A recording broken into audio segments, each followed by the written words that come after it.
Welcome to the archives of Alba-Kar, where every whispered truth echoes in darkness, and every forgotten text holds the key to a revolution. Imagine standing in the center of the vast hold, the vibration of the geothermal pumps humming through the soles of your boots, while the great matriarch's voice amplifies across the stone cavern, promising safety from a burning sky you have never seen.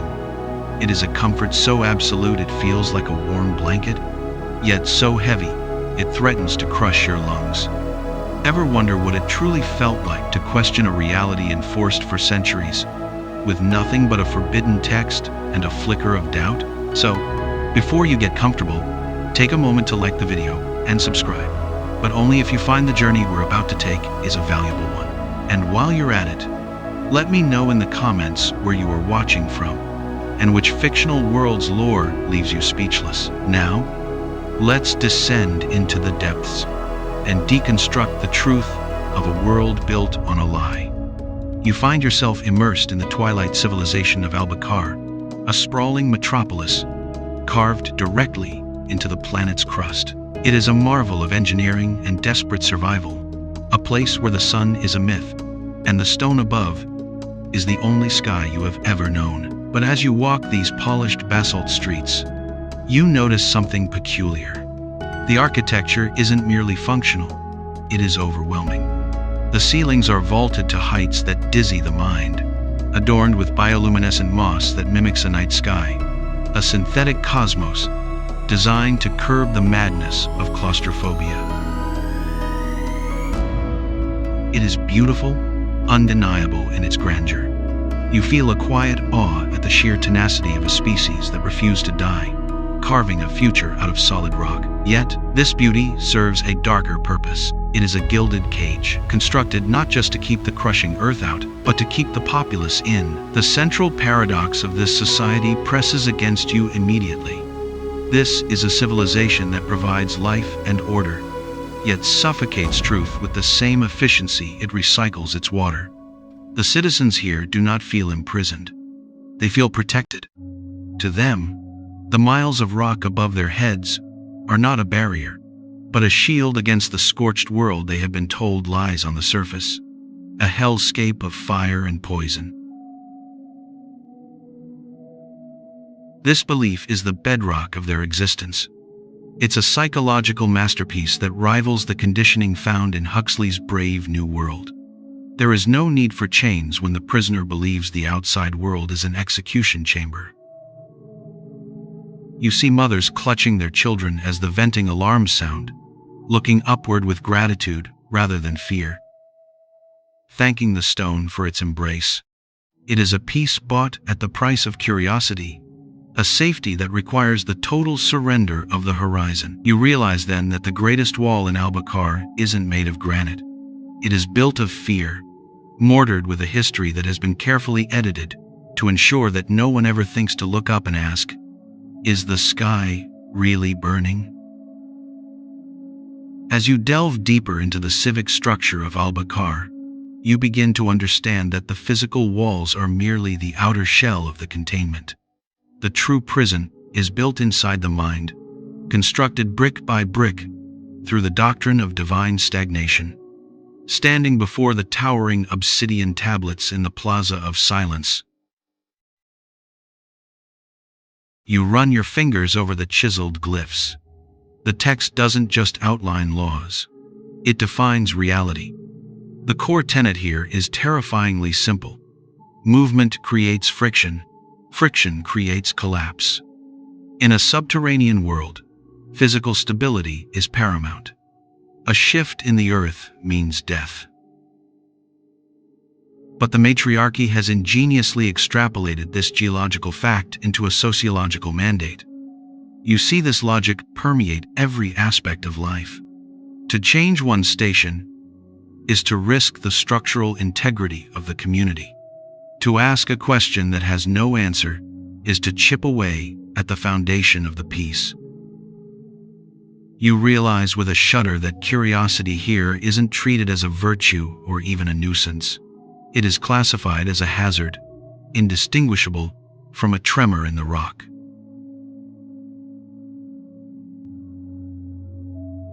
The psychological conditioning required to maintain this is profound. It reminds you of the most rigid theological regimes of our own history, where the divine order was fixed and immutable.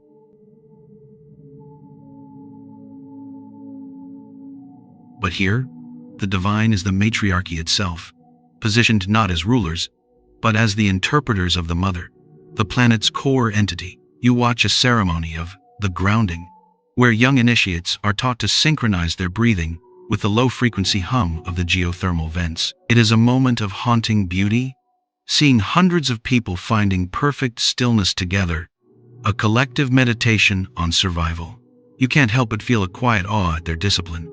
Yet, the subtext is brutal.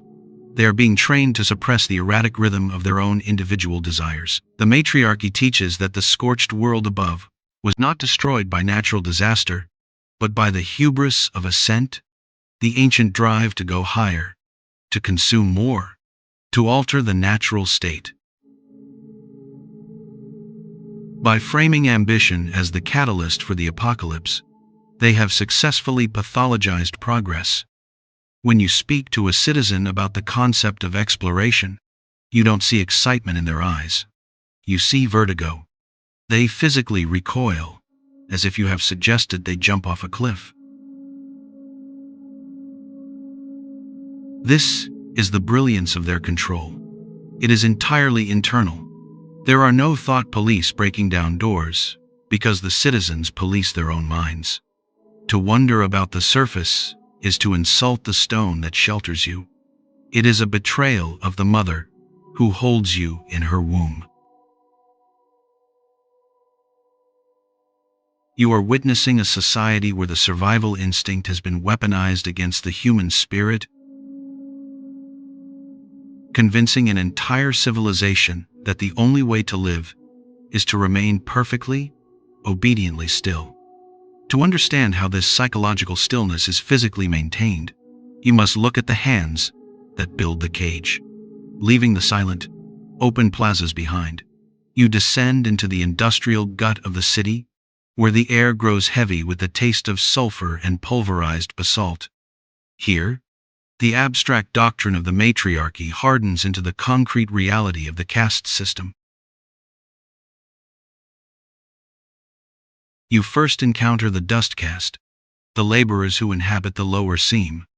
Their skin is permanently stained, a slate gray, the rock dust settling into their pores until they become indistinguishable from the tunnels they excavate.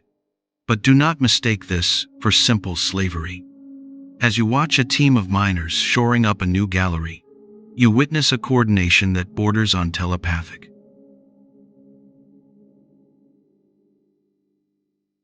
There are no shouted orders, only the rhythmic clack-hiss of pneumatic picks and the hand signals of the foreman. It is a grim, beautiful ballet of endurance.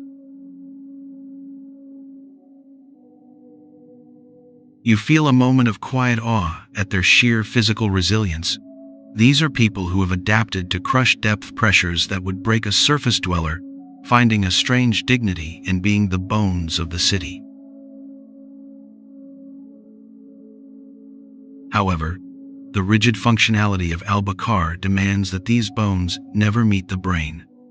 You travel from the dusty depths to the sweltering humidity of the geothermal venting chambers, the domain of the steam caste, the scholars and engineers. If the miners are the city's hands, these are its nervous system. The heat here is oppressive, a wet, heavy blanket that instantly soaks your clothes. You see the scholars moving along the gantries, their faces obscured by filtration masks.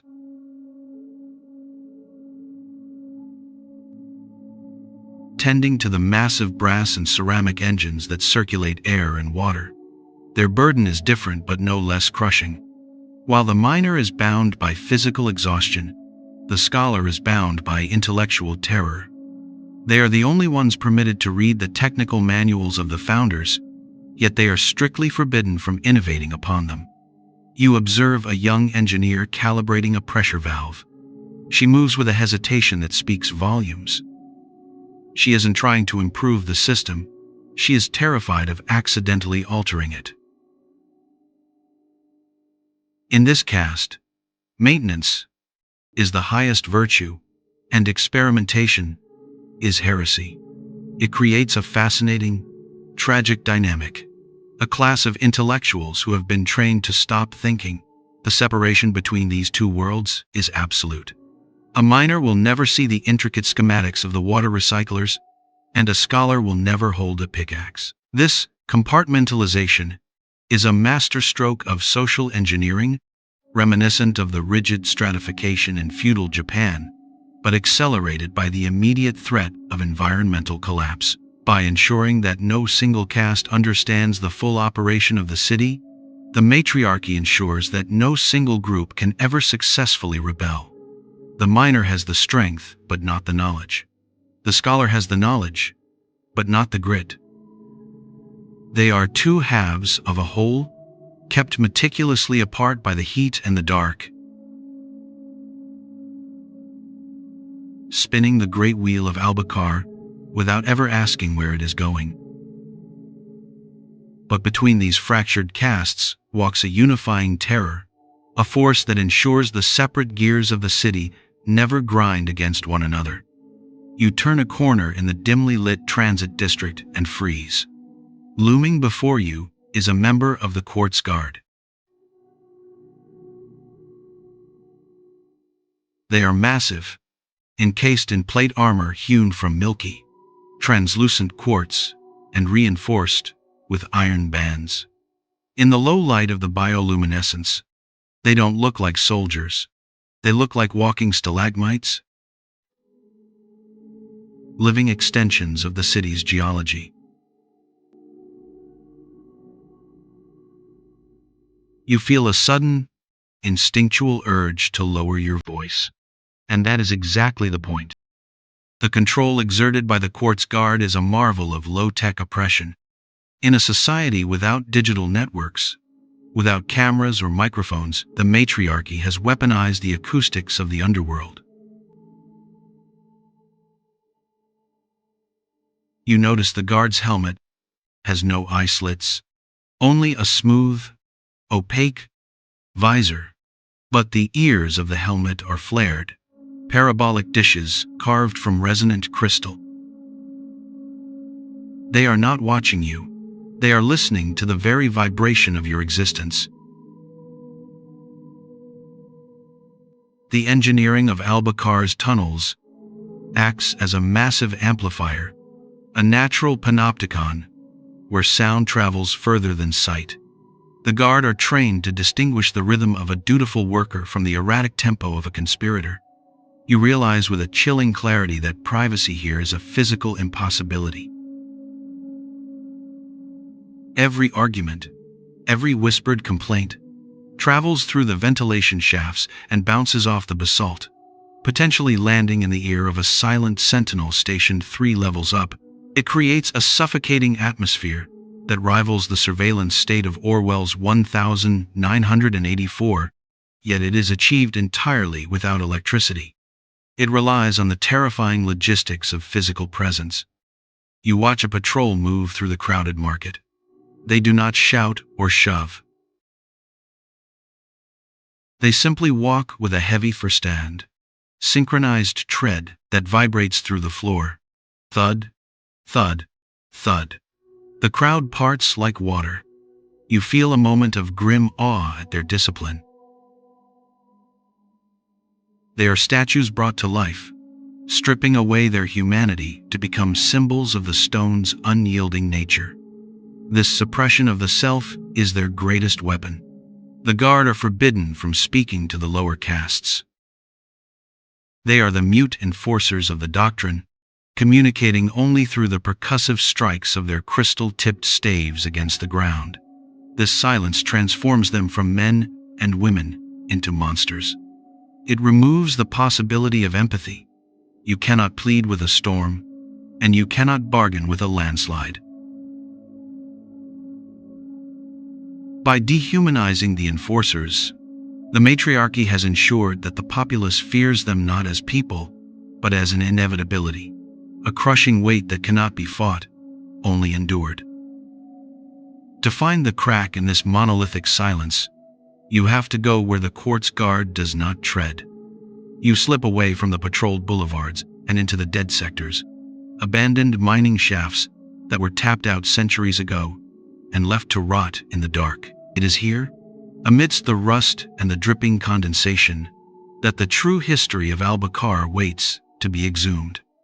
You are not looking for a weapon, but something far more dangerous. You are looking for the text of the false Sunday. Buried beneath a collapse of shale, protected by the desiccated remains of a forgotten scholar, you find a container. It is not made of the crude iron of the modern city, but of a smooth, polyalloy composite that speaks of a lost era of technology. Breaking the seal feels like defusing a bomb. Inside, there is no religious scripture, no hymns to the mother.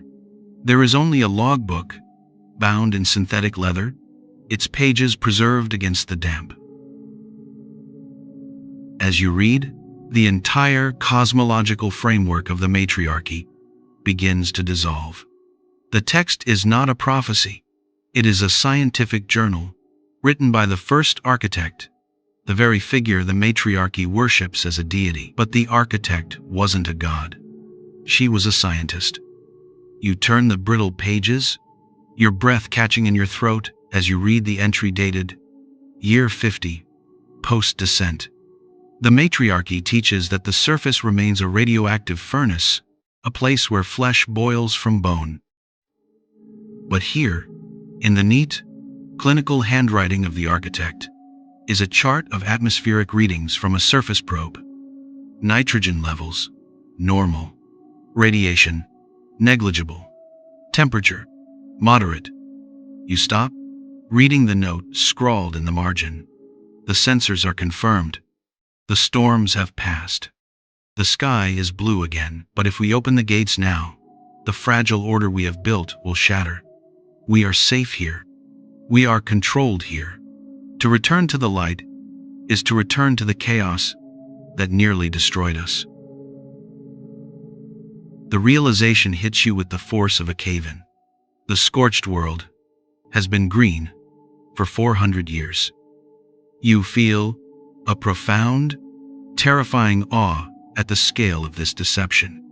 It is one thing to lie about a battle or a law. It is another to lie about the universe itself.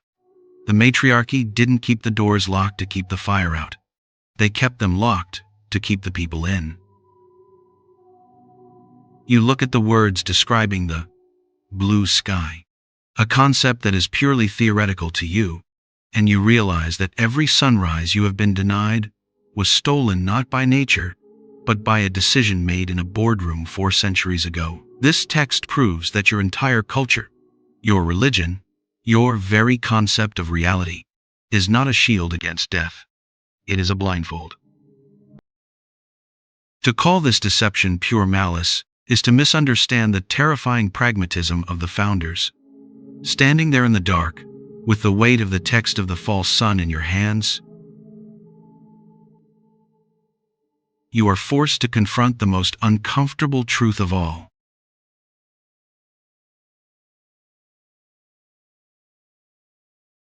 The matriarchy didn't lock the doors because they hated you. They locked them because they didn't trust you.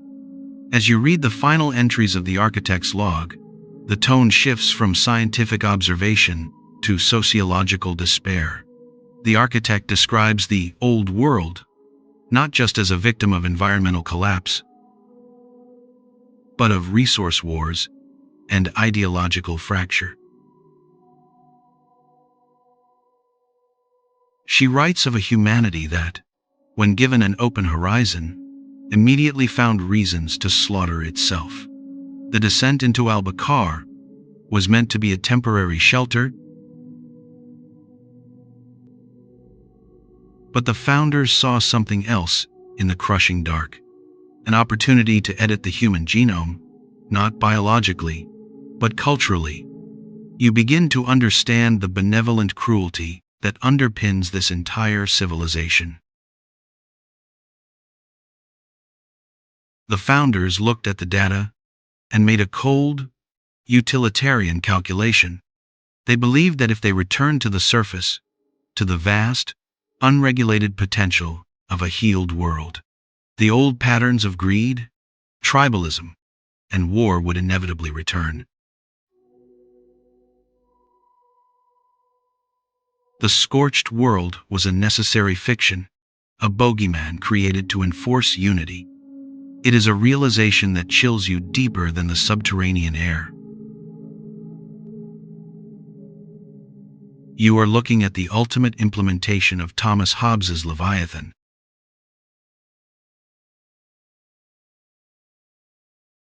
A social contract where the population surrenders absolute freedom in exchange for absolute security. But the founders went a step further. They removed the option of freedom entirely.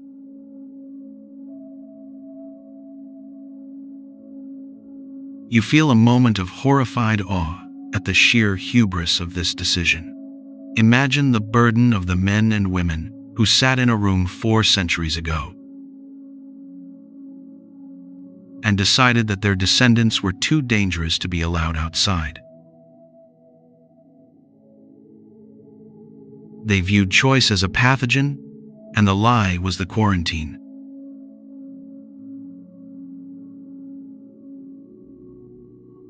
By fabricating a hostile universe, they created a society where war is physically impossible because there is no other to fight, only the shared struggle against the stone. This context transforms the oppression of the matriarchy from a cartoonish villainy into a tragic, desperate stewardship. They are not guarding a prison, they believe they are guarding a nursery.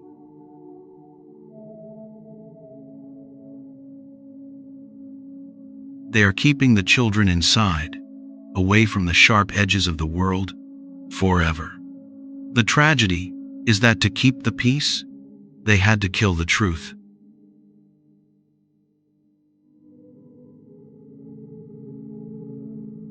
And now, holding the evidence of the blue sky in your trembling hands, you realize that the lie has become a load-bearing wall.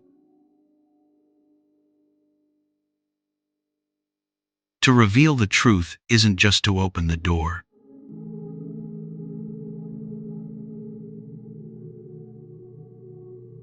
It is to invite the very chaos the founders sacrificed everything to prevent. But truth, like water, eventually finds a way through the rock. You cannot unread the words of the architect.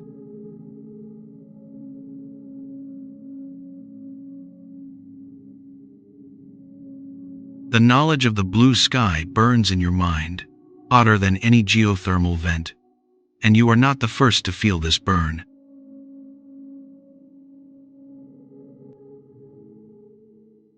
The story of the text of the false sun doesn't end in the dead sector. It ends, or perhaps begins, in the crowded mess hall of the foundry district, with a young steam-cased engineer named Kalen.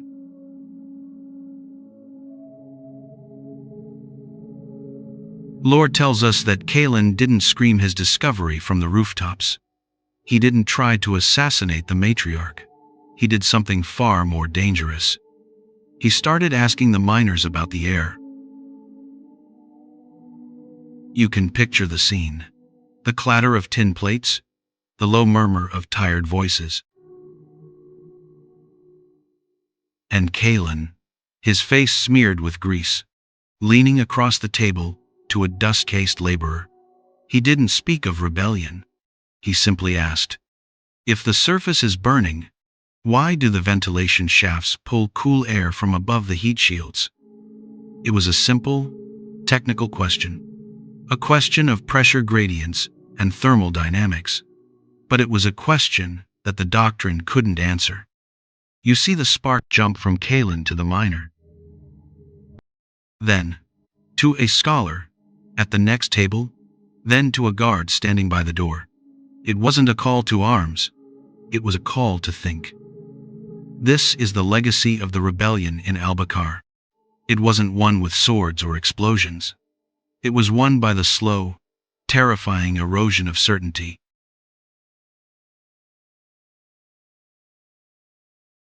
Kalen's questions spread like a virus, through the ventilation ducts, whispered in the dormitories, scratched into the bulkheads.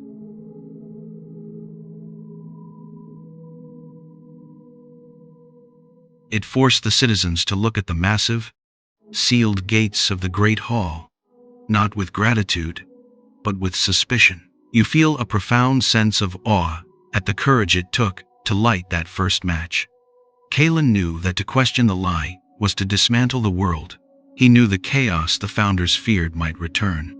But he also knew that safety without truth is just a slower form of death. The revolution that followed wasn't a war. It was an awakening.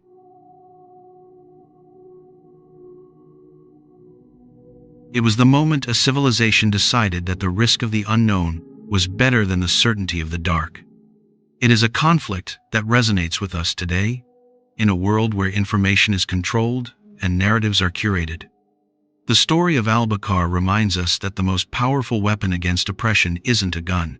It's a question that cannot be silenced.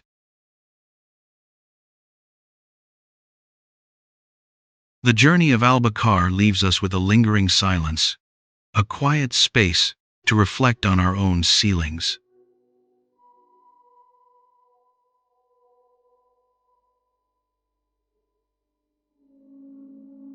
We often accept the boundaries of our lives as natural laws, forgetting that many are constructed by fear, tradition, or the desire for control.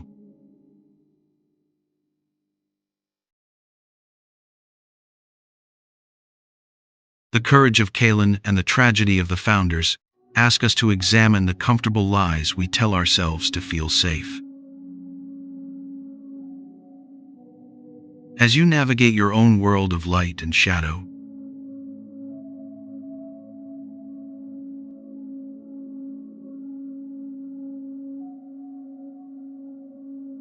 remember the people who lived beneath the stone. Remember that the truth is rarely convenient.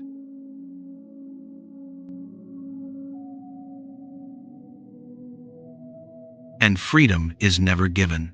It is excavated, one difficult question at a time. Thank you for walking these tunnels with me.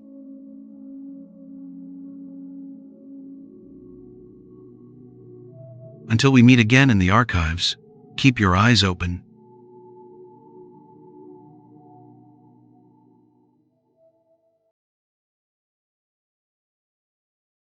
And never be afraid to ask what lies beyond the wall.